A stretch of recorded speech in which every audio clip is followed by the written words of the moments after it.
នំបងមណ្ឌលចិនអើយខ្ញុំសូមលីហើយនេះទាំងអាឡ័យតាំងពីខ្លួនខ្ញុំបានឃ្លាតចេញចាយខលខ្វាយយឺយណាយឥតមានពេលហើ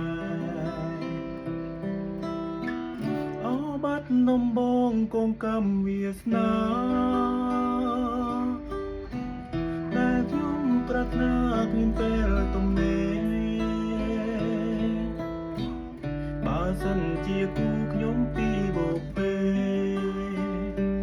សូមឲ្យនាងមេនឹងឃើញគ្រាដាមកូននងយូរឆ្នាំចាំតែស្ងួនមានតែរូបអូនដែលជាដង្ហើមចំពុងនួនអងចិនបងសងខឹមព្រោះញឹមថាបានជាគូវាសនា